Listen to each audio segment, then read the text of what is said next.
उन्होंने सिर्फ हेडलाइन देखी कि लाहौर इन फ्लेम्स, आप सोचिए उन पे क्या गुजर रही होगी। वो किसी तरह वो फाइनल खेले, वापस आए, अपने आप को समेटा, अपना पूरा, उनकी यादें वहीं रह गई, फैमिली दिल्ली आ गई थी, वहाँ से फिर उन्होंने अपने आप को एस्टैब्लिश किया, लेकिन बैडमिंटन को दोबारा नहीं खेला।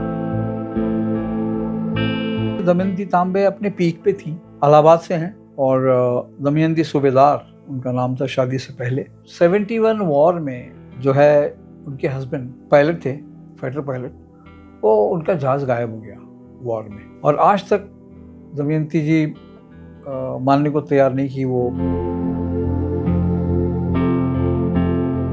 मंजूषा मैम ने भी पॉइंट आउट किया कि और हमने भी किताब में काफ़ी जगह ये मेंशन किया है कि बैडमिंटन उस समय काफ़ी हद तक मिडिल और अपर मिडिल क्लास को अवेलेबल था एज अ स्पोर्ट। आज की डेट पे शायद थोड़ा और इजी हो गया, एक्सेसिबल हो गया है, बट उस टाइम पे नहीं था। तो उन्होंने बहुत अपनी कहानी सुनाई, कैसे वो सैयद मोदी से उनको प्रेम हुआ, मोदी को उनसे प्रेम हुआ, फिर शादी हुई और बिटिया हुई, और कैसे मतलब लोगों ने उन पे बहुत सारे एलिगेशन लगाए, लांछन जो बोलते हैं। इससे पहले कि मैं भूल जाऊं, जो मेरे लिए जो सबसे अविस्मरणीय मैं कहूँगा एक क्षण है इस किताब से, वो है मैं और अक्षय नंदू नाटेकर जी से मिल पाए। उनकी मृत्यु से करीब 6-8 महीने पहले हमने गया था, इंटरव्यू किया उनका, ऑलमोस्ट आधा दिन बिताया उनके साथ घर में। वो मैं कभी भूल नहीं सकता। जिस लेजेंड को देखने के लिए सुनील गावस्कर बोलते हैं, मैं तो, आप मेरे को बोलोगे 10,000 माइल चलना है, मैं चलूँगा। 1983 ने क्रिकेट को दिया वर्ल्ड कप की जीत ने, वही थॉमस कप बैडमिंटन के लिए कर रहा है, और बड़ी उम्मीदें हैं, बहुत अच्छे युवा खिलाड़ी आ रहे हैं, यंग, और भारत का भविष्य तो उज्जवल है।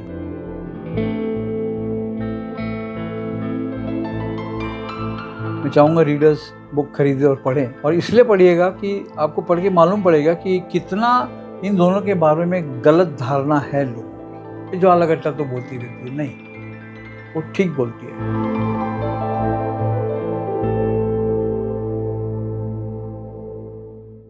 नमस्ते दोस्तों, मैं सौरभ दुग्गल आप सबका स्वागत करता हूं स्पोर्ट्स गांव में।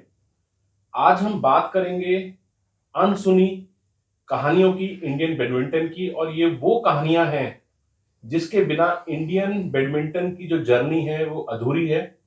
और आज हमसे बात करने के लिए सीजन जर्नलिस्ट विजय लोकपल्ली सर और अक्षय लोकपल्ली हमारे साथ हैं, और इन दोनों ने, विजय सर ने और अक्षय ने को ऑथर किया है बुक नेटफ्लिक्स।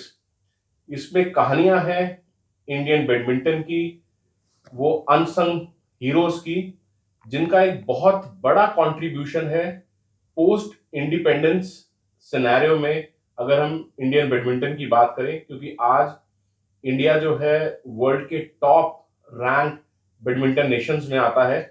लेकिन ये जो कहानी है, ये जो सफर है, ये लगभग 1947-48 से शुरू हुआ, तो उसके बारे में बात करेंगे। विजय सर एंड अक्षय, आप लोगों का स्वागत है स्पोर्ट्स गांव में। नमस्ते सौरभ, एक तो बहुत बहुत आपका शुक्रिया, धन्यवाद कि आपने मुझे और अक्षय को अपने इस सुंदर प्लेटफॉर्म में शामिल किया। Sir, it's an honour for sports Gaon. Sir, आप जो ज़्यादातर जाने जाते हैं वो अपने क्रिकेट रिपोर्टिंग के लिए और क्रिकेट से रिलेटेड बुक्स के लिए, तो कैसे आपने बैडमिंटन के बारे में लिखने का सोचा? मेरे ख्याल से पहले इस पे अक्षय बोलेगा, बिकॉज आइडिया उसने पकड़ा, फिर मैं उसमें ऐड करता हूँ। जी, सबसे पहले थैंक यू सौरभ जी हमें इंक्लूड करने के लिए। बैडमिंटन का आइडिया हमारे पब्लिशर्स ब्लूम्सबेरी, वो बैडमिंटन के ऊपर कुछ लिखना चाह रहे थे, किताब पब्लिश करना चाह रहे थे, क्योंकि उनका भी यही मानना था कि बैडमिंटन के ऊपर ज़्यादा कवर नहीं हुआ है। और इनिशियल आइडिया ये था कि मे बी हम वुमेन्स बैडमिंटन को ज़्यादा महत्व दे सकते हैं, और तो वहाँ से शुरुआत हुई। फिर हमने रिसर्च करना शुरू किया, प्लेयर्स से बात करना शुरू किया, पहले के प्लेयर्स, और करते करते हमने रियलाइज़ किया कि सिर्फ विमेंस बैडमिंटन डेफिनेटली हम फोकस करेंगे किताब में, लेकिन बहुत सारे मेल प्लेयर्स भी हैं जिनको मे बी लोग आज के डेट पे इतना भूल चुके हैं। आज का जो जनरेशन है उनको शायद इतना नहीं पता है। तो हमने किताब में ये डिसाइड किया फाइनली कि हम सब पे फोकस डालेंगे।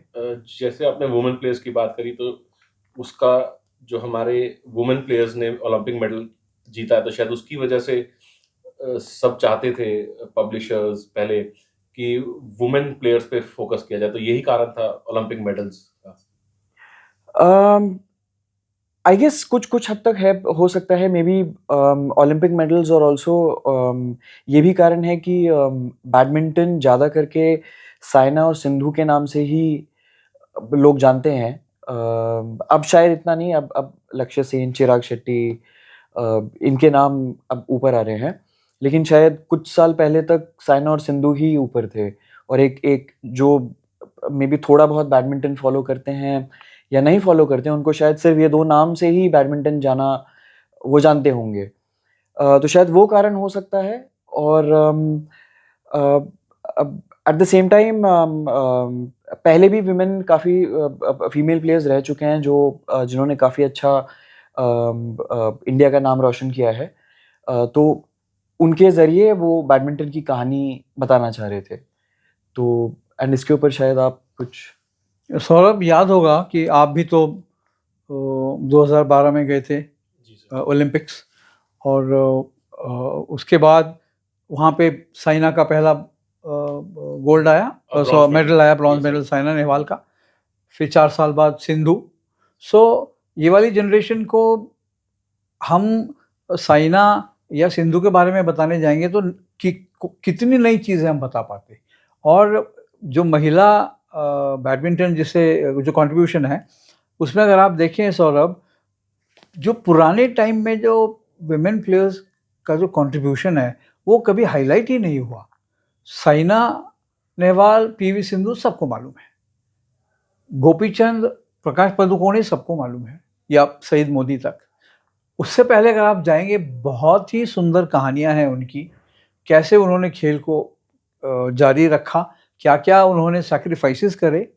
और मान लो कि ये समझ लो आप कि कुछ मिलता नहीं था उनको, खेल से कुछ नहीं मिलता था। ज़्यादा से ज़्यादा किसी को नौकरी मिल गई, या नाम हो गया, या घूमने को मिल गया, और आपकी अपनी फिटनेस, जैसे अक्षय ने बोला, पैशन है अपना, आपको पैशन आगे खींच के लेके जा रहा है।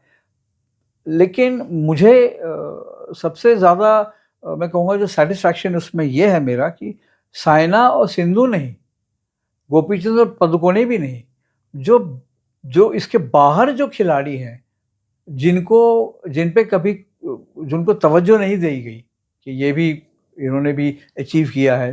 तो ये किताब हमारा उन खिलाड़ियों को एक ट्रिब्यूट है, सलाम है कि इन्होंने इतने मुश्किल दौर में कहीं से सपोर्ट ना मिलते हुए जो है बैडमिंटन को इतना ऊपर लेके आए। सर, अगर बात करें इंडियन बैडमिंटन जर्नी की, तो अभी तक जितनी बुक्स आई हैं वो ज़्यादातर इंडिविजुअल प्लेयर्स पे, उनके टाइम पे हैं, चाहे वो गोपीचंद है, साइना नेहवाल, पीवी सिंधु, या कोई और भी बड़ा खिलाड़ी। लेकिन एक इंडियन जर्नी पे, और जब हम बुक्स की बात करते हैं तो अगर हम बड़े पब्लिशिंग हाउस की बात करते हैं तो उसमें ये रहता है कि वो पैन इंडिया उसकी रीच रहती है। तो उसमें ये पहली बुक आपको लगता है कि है जो इंडियन बैडमिंटन की जर्नी, और खासकर पोस्ट इंडिपेंडेंस ईरा में? देखिए, इसमें मैं आपको बताना चाहूँगा, और अक्षय भी उनको मिले हैं, जैसे आपने ठीक बोला कि इंडिविजुअल पे किताबें हैं। उससे पहले जो है शिरीष नाटकर्णी, जो खुद खेलते थे, बॉम्बे में रहते हैं, मेरे अच्छे दोस्त हैं, उन्होंने बहुत हमको हेल्प किया इस किताब में। उन्होंने किताब लिखी थी, वो इन सबको प्लेयर्स को जा के मिले थे, और हमने इसमें स्टोरी टेलिंग लाई है। वो खुद बैडमिंटन खेले हैं तो उनका नज़रिया बैडमिंटन वाला था हमारे पास। और हमने भी कोशिश वही की, जैसे मैं और अक्षय, हम बहुत जगह ट्रैवल करके गए, उन प्लेयर्स से मिले, फिर उनसे कहानियाँ उनकी जानी, और उनका सपोर्ट जो हमको मिला बहुत अच्छा था, जो जिस ढंग से वो हमको मिलते थे और हमारी रिक्वेस्ट को एकोमोडेट किया। तो मैं कहूँगा अपने आप में ये पहली किताब ऐसी है जिसमें प्लेयर्स ने भी खुद कंट्रीब्यूट किया है, खिलाड़ियों ने कंट्रीब्यूट किया अपनी कहानियाँ सुना के। और जिस ढंग से हमने आपके सामने किताब ये लाए हैं, अगर आप देखें तो 600 पन्नों की भी किताब कर सकते थे, लेकिन फिर आप सोचिए कि कितने लोग उठाएंगे शेल्फ से एक 600 पन्ने की किताब और पढ़ना चाहेंगे। तो हमने इस किताब में आपके पास हम कहानियाँ लेके आए हैं, ख़ास करके ऐसे खिलाड़ियों की जिनके बारे में ना आपने सुना होगा, ना उनके बारे में आपको ज़्यादा पता होगा। जैसे हमने सर पहले भी इंट्रोडक्शन में कहा कि अनसुनी कहानियाँ, तो कुछ आप इनसाइट शेयर कर सके हमारे स्पेक्टेटर्स के लिए बुक के बारे में, और हाँ। खासकर जो स्टोरीज का, जो प्लेयर्स को आपने कवर किया है। प्रकाश नाथ की कहानी तो गज़ब की कहानी है। फाइनल खेले विंबलडन अपना जो ऑल इंग्लैंड, और उससे पहले उनको मालूम पड़ा फाइनल से पहले कि उनके यहाँ राइट्स हो रहे हैं, लाहौर के थे। हाँ, वो बाहर निकले तो अखबार में हेडलाइन पढ़ी उन्होंने, सबको टीवी है वो तो इतना नहीं होता था ना। ये बात सर पार्टीशन के समय की बात है। हाँ, हाँ, वो पार्टीशन में वो सब खो दिया उन्होंने अपना लाहौर में, और उनकी फैमिली भागी, और उन्होंने सिर्फ हेडलाइन देखी कि लाहौर इन फ्लेम्स। आप सोचिए उन पे क्या गुजर रही होगी। वो किसी तरह वो फाइनल खेले, वापस आए, अपने आप को समेटा, अपना पूरा, उनकी यादें वहीं रह गई, और फैमिली दिल्ली आ गई थी। वहाँ से फिर उन्होंने अपने आप को एस्टैब्लिश किया, लेकिन बैडमिंटन को दोबारा नहीं खेला। उनकी यादें, उनका मतलब मन टूट गया था। इसलिए नहीं कि ऑल इंग्लैंड नहीं जीते, कि उनका सब कुछ पीछे रह गया जहाँ वो रहते थे। जब आपको अपने घर से खदेड़ा जाए तो कैसा लगेगा आपको, वही उनकी स्थिति थी। और फिर वहाँ से उन्होंने अपना दिल्ली में आके बिजनेस इस्टेब्लिश किया, और बस ये है कि बैडमिंटन से जो है उन्होंने नाता तोड़ दिया। कोर्ट में भी नहीं जाते थे। हालांकि किसी एक इवेंट में उनकी बेटी रचना ने हमको बताया कि एक हेडलाइन थी, उन्होंने बहुत दिन जो बचा के रखी थी वो हेडलाइन, जब वो प्रकाश पदुकोणे को मिले। एक बैडमिंटन फेडरेशन का इवेंट था उस पे, और हेडलाइन थी प्रकाश मीट्स प्रकाश। तो उनके लिए बहुत खास था, पर उनका बैडमिंटन से जो है वही नाता था बाद में। सर ये मेरा क्वेश्चन आप दोनों से है कि जब कोई एक बुक को ऑथर करते हैं तो क्या एडवांटेज रहता है और क्या मुश्किलों का सामना, क्योंकि दो लोग अलग सोच रहे हैं, वो कैसे उसको सिंक्रोनाइज किया जाए। और जैसे अभी कुछ प्लेयर्स की जैसे बात हुई, तो आप लोगों ने अपना डिवीजन रखा कि ठीक है, इंटरव्यूज तो चाहे इकट्ठे कर रहे हैं, लिख कोई प्लेयर रहा है, तो जैसे अक्षय ने आपको बोला नहीं, प्रकाश नाथ का आपने लिखा था, तो वो किस तरह का एक आप लोगों की, क्योंकि इट्स अ टीम वर्क। जी, आई थिंक मेरा पर्सपेक्टिव ये है कि प्रोज एंड कॉन्स दोनों ही रहेंगे। मेन एडवांटेज ये है कि आपके पास एक एक मुद्दे के दो पहलू हैं। जिस तरह से अगर मैं उसको बोलूं, आप सिर्फ एक नज़रिया नहीं है, दो नज़रिए आपको मिल रहे हैं, तो वो बहुत बड़ा एडवांटेज है। फिर उसी का अगर उसको दूसरे तरीके से देखा जाए तो ये भी है, फिर अगर दो तरीके हैं देखने के तो वो अपोजिट भी हो सकते हैं। तो फिर वहाँ पे थोड़ा सा फिर फ्रिक्शन बोले या फिर वो आ जाता है। लेकिन कंसिडरिंग कि फैमिली मेंबर्स हैं तो थोड़ा शायद इजीली सॉल्व भी हो सकता है।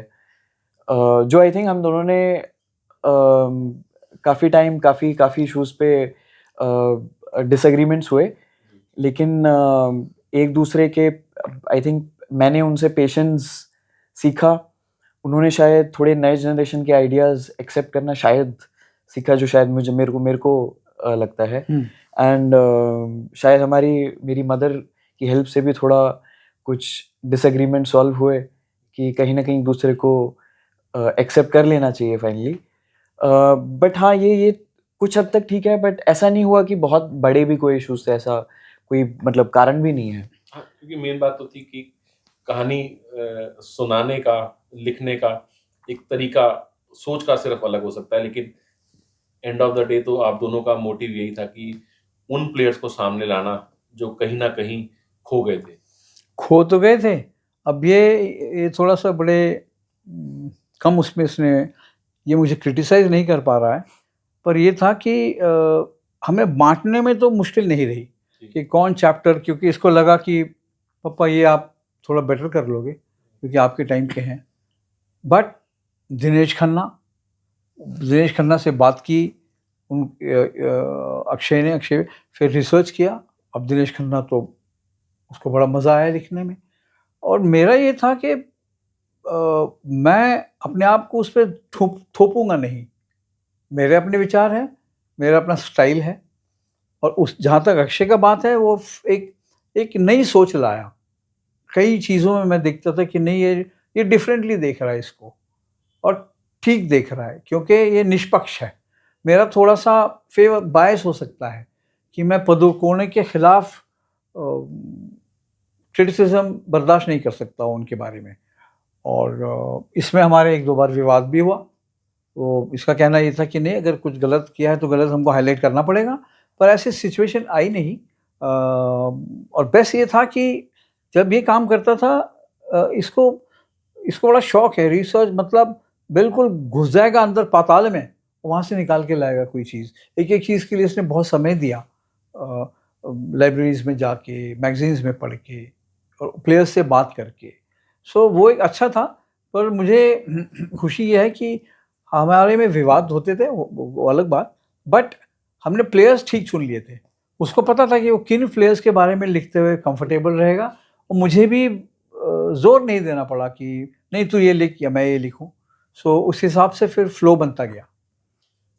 अगर हम सर प्लेयर्स की बात करें तो आप इस इंटरव्यू से पहले डिस्कस कर रहे थे कि एक जो वुमेन प्लेयर हैं जिनका 1971 इंडो पाक वॉर की वजह से जो है बैडमिंटन करियर जो है रुका, तो अगर उसके बारे में कुछ आप बताएं। हाँ, हम दोनों मिलने गए थे, दमयंती तांबे, और उनका भी मैं देख रहा था कि वो ज़्यादा कॉन्सन्ट्रेट कर रहे थे इसके साथ बात करने में, डिस्कस कर रहे थे, इसके सवाल भी अच्छे थे।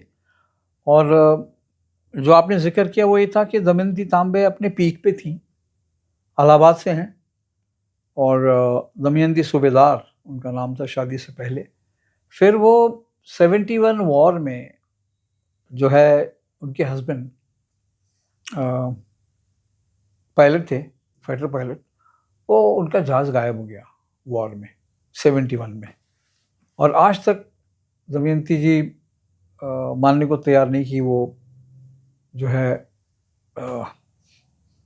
क्या बोलते हैं उसको, कि भाई वो नहीं रहे, वो मानने को तैयार नहीं है। एक बार वो पीछे गई थी पाकिस्तान, तो उन्होंने कोशिश की पूछने के लिए, टीम के साथ गई थी, तो कि भाई उनको अगर कोई जेल में विज़िट करने दिया जाए, वो, पर वो उनको नहीं मिला मौका। पर ये है कि उनका करियर ख़त्म हो गया, क्योंकि जैसे प्रकाश नाथ, वो ऑल इंग्लैंड के जो सेटबैक था, उसके बाद वो नहीं खेल पाए। यहाँ पे भी दमयंती जी ने बैडमिंटन छोड़ दिया। उनका मन, मतलब ऑब्वियसली मन ही नहीं कर रहा था कि वो कैसे खेलती। जो खेल रही थी वो भी अपने उनके जो हस्बैंड थे विजय तांबे, उनकी वजह से खेली जा रही थी। अब वही नहीं रहे, तो उनका कहना था कि मैं क्या बैडमिंटन खेलूँ। पर आज भी आप मतलब हैट्स ऑफ, वो मानने को उन्होंने बहुत कोशिश की अपने पति को ढूँढने के लिए, पर नहीं हो पाया। सर जब आप लोग दमयंती तांबे जी को कवर कर रहे थे और 1971 जो इंडो पाक वॉर है उसे अब लगभग 54 इयर्स हो गए हैं, और वो आज भी मानने को तैयार नहीं है कि उनके हस्बैंड का डिमाइस हुआ है और उनको शहादत मिली है। उनके लिए आज भी वो पाकिस्तान की किसी जेल में या वॉर ऑफ प्रिजनर है। तो वहाँ कितना मुश्किल होता था आपको, क्योंकि बार बार उस सवाल पे आना, तो कितना एक इमोशनली मतलब इस चीज़ को आप एक टोल रहा। आई थिंक जितना जितना मतलब इवन दो चैप्टर पापा ने लिखा, बट उसके पहले का डिस्कशन अगर मैं याद कर सकूं, हमारा डिसीजन तो ये था कि उसको एक लिमिटेड अमाउंट में उसको उस पर फोकस करना है, बिकॉज पूरा चैप्टर सिर्फ उसी एक एक एस्पेक्ट के ऊपर नहीं है, वो एक डेफिनेटली एक सिग्निफिकेंट पॉइंट है चैप्टर में, बट उसके अलावा कहानी उनकी बताई जा रही है कि उन्होंने कैसे बैडमिंटन क्यों चुना, बैडमिंटन की तरफ उनका क्या पैशन था, इंटरेस्ट क्यों था, और एट द सेम टाइम उनका करियर, मतलब इवन दो वो थोड़ा छोटा था कंपैरेटिवली बाकी प्लेयर्स से, तो उस पे फोकस। एंड डेफिनेटली फिर उसके बाद ये इवेंट जो टर्निंग पॉइंट था, बट यस ये पूरा नहीं था, एक छोटा हिस्सा था। और मेरे लिए ये था कि मैंने तो पढ़ा था उनके बारे में, और ये इंसिडेंट भी जो 71 वॉर वाला है, और मेरी खुद की यादें बड़ी वो हैं 71 वॉर की, जो वो वॉर हुआ तो टीनेजर था मैं, और मुझे याद है वो ब्लैकआउट होता था, शाम होते ही घर में घुसो, लाइट जलानी है तो पूरे शीशे जो है हमको काले कागज़ से पूरा ब्लैकआउट करना पड़ता था, ताकि बाहर से उनको कुछ दिखे ना कि लाइट है, यहाँ पे लाइट आ रही है। सो वो सब यादें हैं। बंकर बना के रखते थे, हमको प्रैक्टिस कराई जाती थी कि अगर एयर अटैक हो गया तो बंकर में कैसे घुसना है अपने ही कॉलोनी में। सो वो मेरे ध्यान में था, और फिर वही यादें वापस आ गई। और जब मैं उनसे मिला तो जैसे आपने बोला, और अक्षय का जो भी थोड़ा था शुरू में, तो मुझे दुख तो बहुत हुआ, क्योंकि आप देखिए ज़्यादा टाइम नहीं हुआ था उनकी शादी को, और अपने पति को खोना, और इतना बड़ा मैं कहूँगा वो तो मार्टियर है, देश के लिए गए। और कहा जाता है कि सरकार ने कोशिश तो की, लेकिन और कोशिश करती तो शायद वो पता लगता कि वो कहाँ हैं, जेल में हैं या सच में ही उसमें एयर क्रैश में चले गए। बट दमयंती का मैं ये कहूँगा कि उन्होंने वो दुख समेटा अपने आप को, बैडमिंटन में आगे जाके उन्होंने सेवा की, खेल की, कोचिंग की, सेलेक्टर भी बनी, फेडरेशन को गाइड किया, और मैं समझता हूँ एक बड़ी आइकॉन है, क्योंकि इंटरनेशनल में ज़्यादा शोहरत नहीं होगी, बट गेम को आगे ले जाने में उनका अपना एक योगदान है। सर, अगर बैडमिंटन एज अ स्पोर्ट की बात करी जाए तो इसका लार्जली एक अर्बन कनेक्ट है, क्योंकि ये क्लब गेम की तरह डेवलप हुई, और आपने काफ़ी वुमेन प्लेयर्स भी इंक्लूड किए हैं, तो लार्जली वो अर्बन एरियाज से आती हैं। तो उसमें भी उनको सर कोई ना कोई ऐसी तकलीफ रही, क्योंकि जिस समय में वो आई थी कि उस टाइम सोसाइटियल प्रेशर्स क्या थे, या क्या हर्डल्स रहे उनको अचीव करने में बीइंग अ वुमेन, तो इस तरह के भी कोई आपके पास प्लेयर्स से इन चीज़ों पे भी बात हुई सर? अब जैसे मंजूषा कन्वर, जिन्होंने हमको बहुत हेल्प किया किताब में, प्लेयर्स से कनेक्ट करने में, थोड़े कहानियाँ, थोड़ा उस टाइम का माहौल कैसा था। तो वो खुद तो मिडिल क्लास की हैं, पुणे से हैं, और उसमें लिखा भी है कि वो उनका टॉमबॉय लुक जो था वो जान के रखा गया था।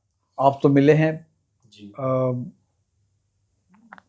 मंजूषा को, जी सर। और वो इसलिए था कि उनका मानना ये था कि अगर मैं टॉमबॉय लुक रहेगा तो मुझे कुछ दोबारा देखेगा नहीं, मुझे कुछ छेड़ेगा नहीं, और डरेगा, ये तो आदमी है या लड़का है या जो भी है। बट उस टाइम का हमें लगता था कि महिलाओं के साथ शायद उनको तंग करते थे या नीचे गिराते थे। बट सबसे ज़्यादा अक्षय ने बात किया उनके साथ, तो मैं चाहूँगा थोड़ा सा अपना पर्सपेक्टिव शेयर करें कि उसको कैसा लगता था जब वो बात करते थे, तो क्या बोलते थे। एक्चुअली ये सवाल मैंने सारे प्लेयर्स से पूछा, क्योंकि ये आज की डेट पे काफ़ी इंटरेस्टिंग है। लोग जानना चाहते हैं कि पहले कैसा पीरियड था, पहले सोसाइटी या किस तरह का एनवायरनमेंट उस टाइम रहता था। कैसा रहता था। तो जो इंटरेस्टिंग पॉइंट ये था कि majority of the female players, उनका ये कहना था कि एक्चुअली में भेदभाव नहीं था और कुछ डिफरेंस नहीं था। एक हाथ दो एग्जाम्पल जो एक छोटे-छोटे एग्जाम्पल, नॉट इवन कोई बहुत मेजर केस है या कुछ प्रॉब्लम है, भेदभाव ऐसा कुछ नहीं था।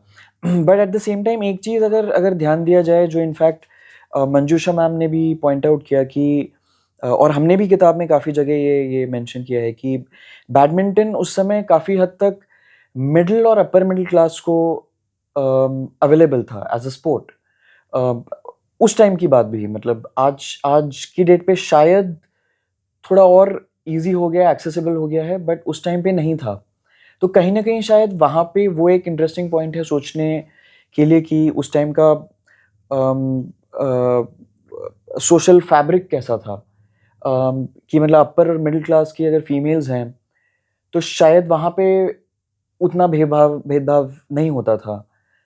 तो अगर शायद अगर अगर किसी और बैकग्राउंड स्ट्राटा से अगर फीमेल्स आती है, अगर वहाँ पे होता या नहीं होता, वो एक हाइपोथेटिकल सिचुएशन है जो शायद ऐसे हाँ, कि एटलीस्ट एक वो प्रिविलेज था कि प्रिविलेज था। कि middle and upper middle class family से हैं और अर्बन एरिया में है, तो वो एक जो है एक सपोर्टिंग आर्म रही एनवायरनमेंट, उनको भी। यस। और सर, आपने जिक्र छेड़ा था अमिता सिंह जी का, कि जो एक नेशनल चैंपियन रही, टॉप लेवल पे उन्होंने बैडमिंटन खेला डोमेस्टिक सर्किट में, और उनकी शादी हुई सैयद मोदी जी से, जो एक अपने आप में बहुत बड़े लेजेंड रहे, और पहला अगर बैडमिंटन प्लेयर की लार्जर देन लाइफ अगर किसी की इमेज थी तो वो सैयद मोदी की थी। और उसके बाद जब उनका मर्डर हुआ तो वो भी कहीं ना कहीं उनके साथ लिंक किया गया, और बाद में वो पॉलिटिक्स में आई, पहली प्लेयर बनी जो मैंने किसी स्टेट की कैबिनेट मिनिस्टर भी बनी। तो उनसे बात करना कितना मुश्किल था, और क्योंकि एक बड़ा सेंसिटिव सब्जेक्ट है तो उस पे भी उन्होंने बात की। उसके लिए मैं क्रेडिट दूंगा मंजूषा को, क्योंकि उसने मुझे मिलवाया और उनको कन्विंस किया। हम दोनों गए, अमिता जी को उनके घर पे मिले, तब संजय भी थे वहाँ पे, उनको भी मिले। और जब मैंने उनसे बात की, कहती है मैं कुछ भी पूछूं। वो थोड़ी देर में ही उनको लगा कि शायद वो अपनी कहानी हमारे साथ शेयर कर सकती हैं। और मैंने कहा मतलब कुछ भी, मतलब कहती है मुझे पता है, अब मैं बोलूँगी।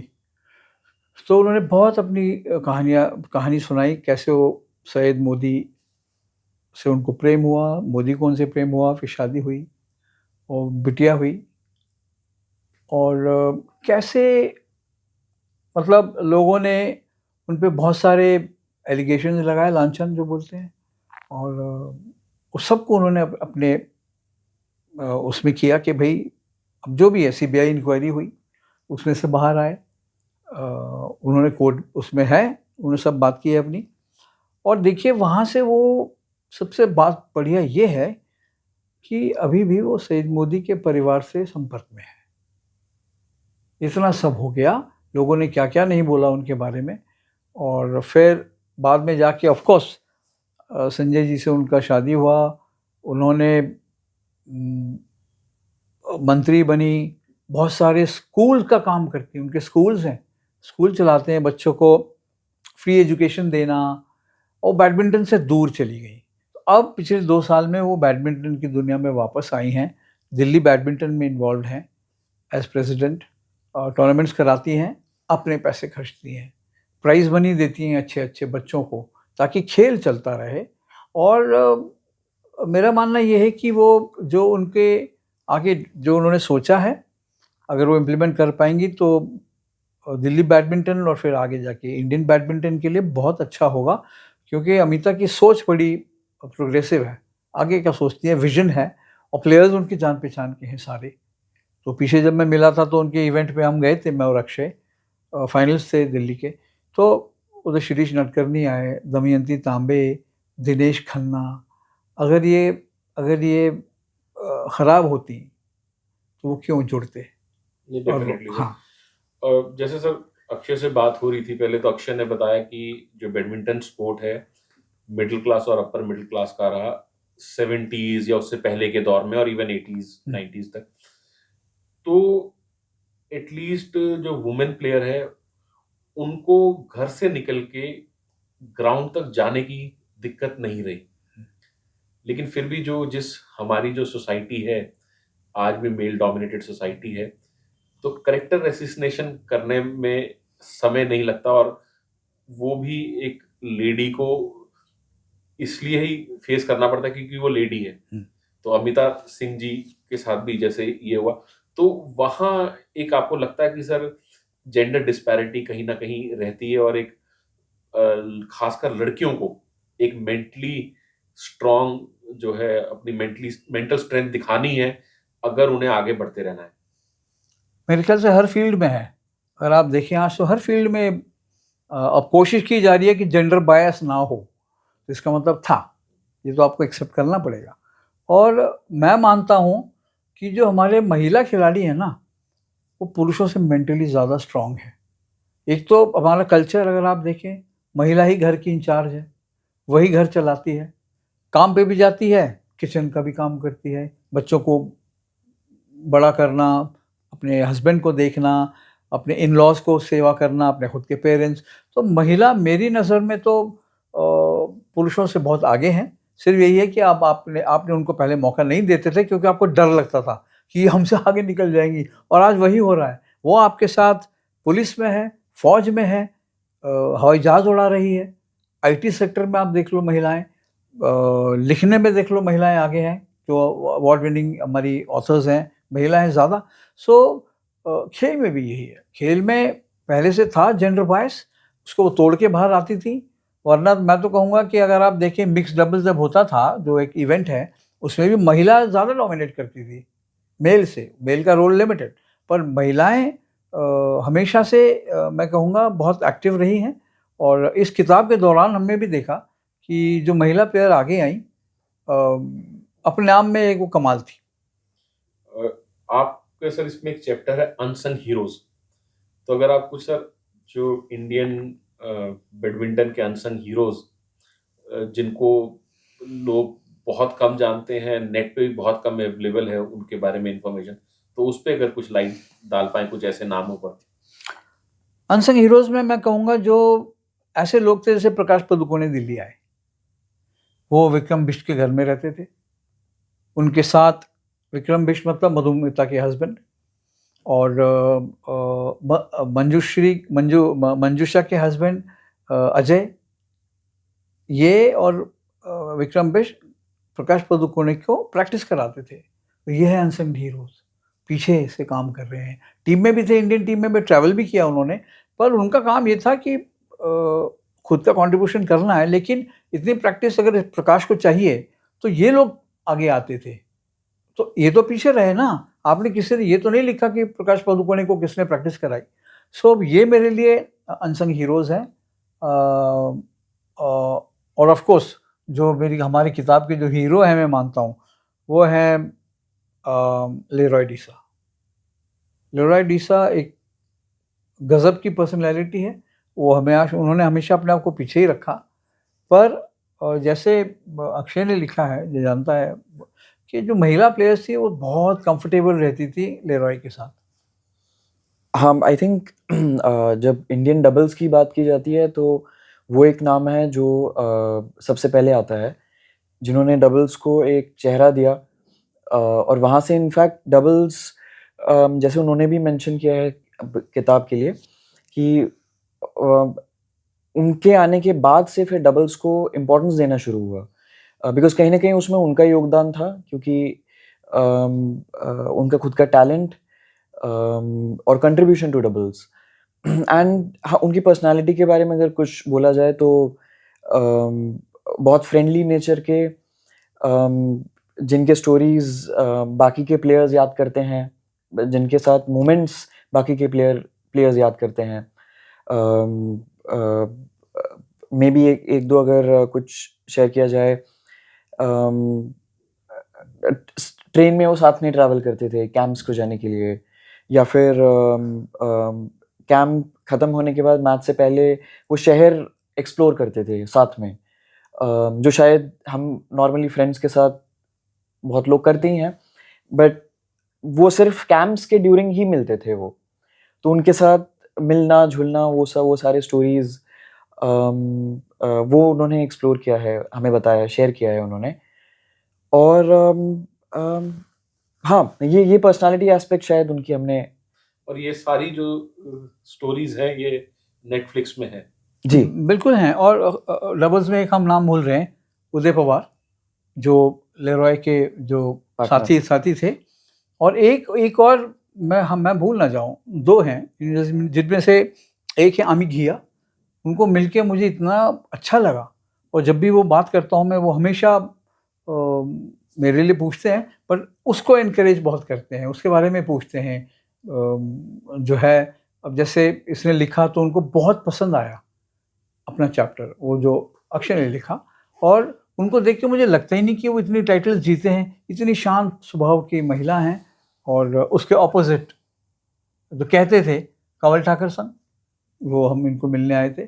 वो भी कंवल ठाकुर जो हाँ चंडीगढ़ से हाँ, हैं। चंडीगढ़ से हैं। उन्होंने भी किसी से बात नहीं किया था इस किताब से पहले, ज़्यादा करके उन्होंने हमसे ही बात किया। हाँ बिल्कुल, डेफिनेटली उनका भी हमने जिक्र किया है, मतलब पूरी स्टोरी है सॉरी किताब में। एंड वो अपनी एक अलग पर्सनालिटी है, बोल्ड, और उनका गेम भी वैसा ही था।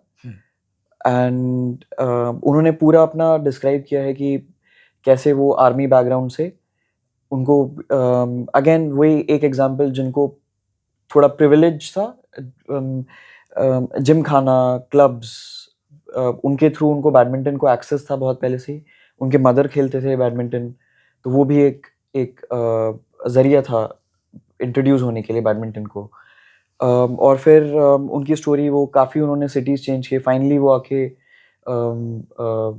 चंडीगढ़ में बाद में सेटल हुए।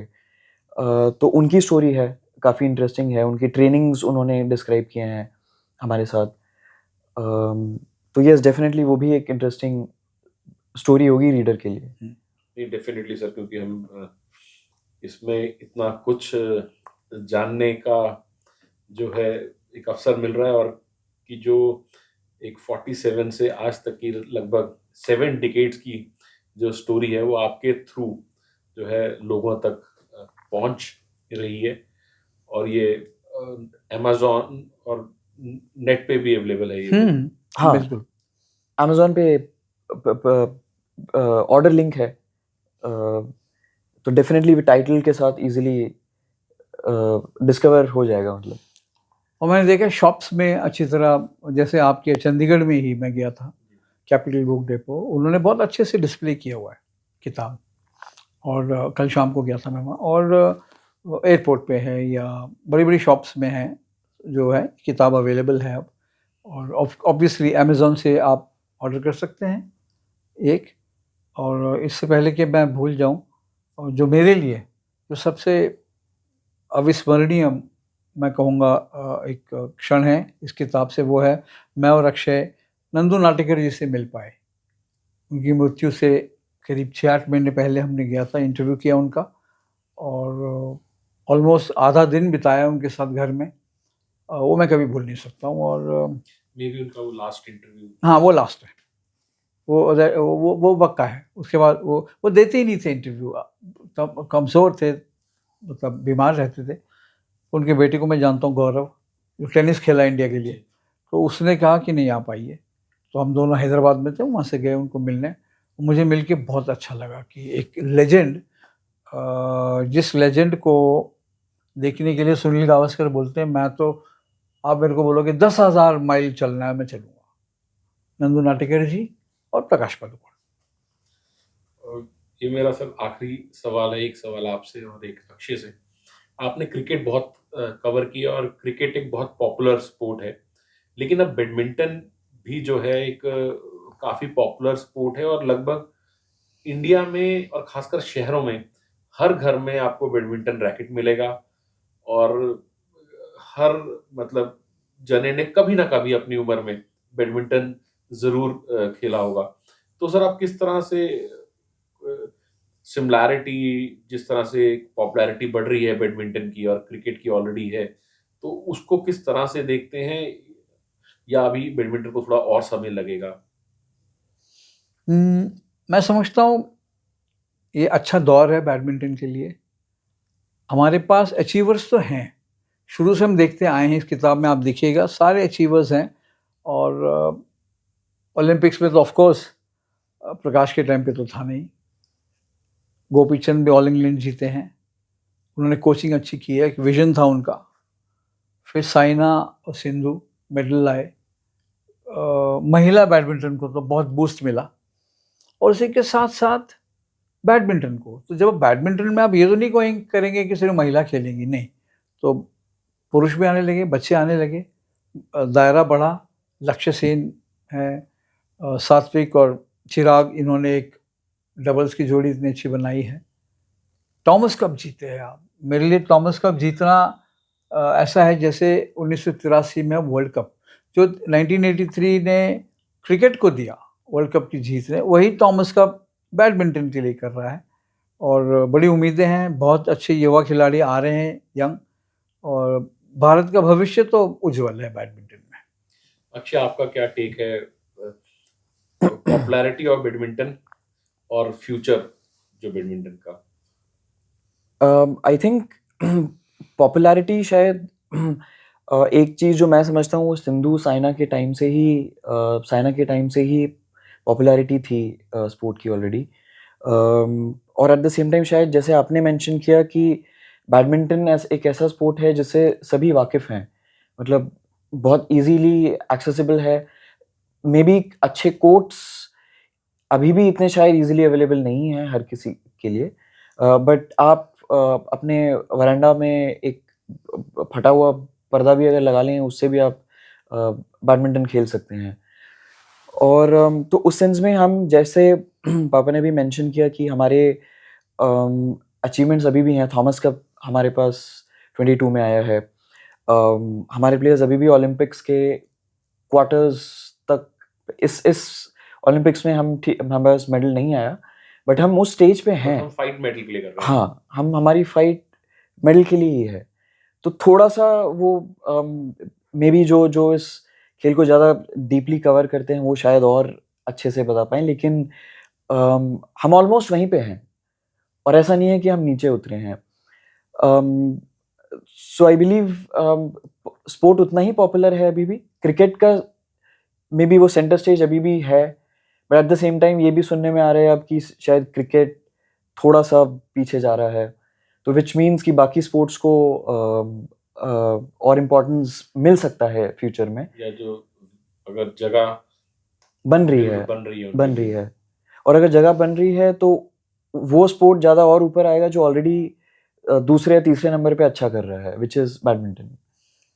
और सर, मैं चाहूँगा जाते जाते कि इसमें 2 कहानियाँ ऐसी हैं, 2 चैप्टर मैं चाहूँगा रीडर्स बुक खरीदें और पढ़ें। एक है ज्वालागट्टा, और एक है हुफ्रेश नरीमन, जो पुरानी वाली है। वो पुरानी टाइम में बैडमिंटन रेबल थी, नए टाइम में ज्वालागट्टा। और इसलिए पढ़िएगा कि आपको पढ़ के मालूम पड़ेगा कि कितना इन दोनों के बारे में गलत धारणा है लोगों की। कि ज्वालागट्टा तो बोलती रहती है, नहीं, वो ठीक बोलती है, वो जस्टिफाई करती है।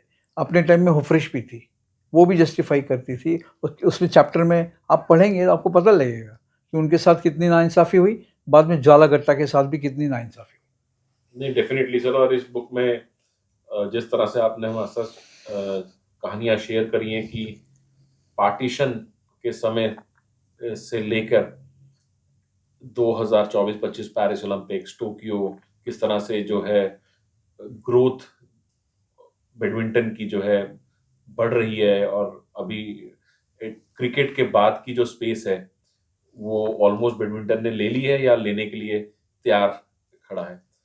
तो सर, मैं आपका और अक्षय, आप दोनों का तहे दिल से धन्यवाद करता हूँ अपना कीमती समय स्पोर्ट्स गांव को देने के लिए। एक्चुअली कीमती समय तो सौरभ आपने दिया, क्योंकि आपने हमारी किताब को हाईलाइट किया, हमारे को हाईलाइट किया है, और जिसके लिए बहुत बहुत आभारी हूँ। Thank you very much.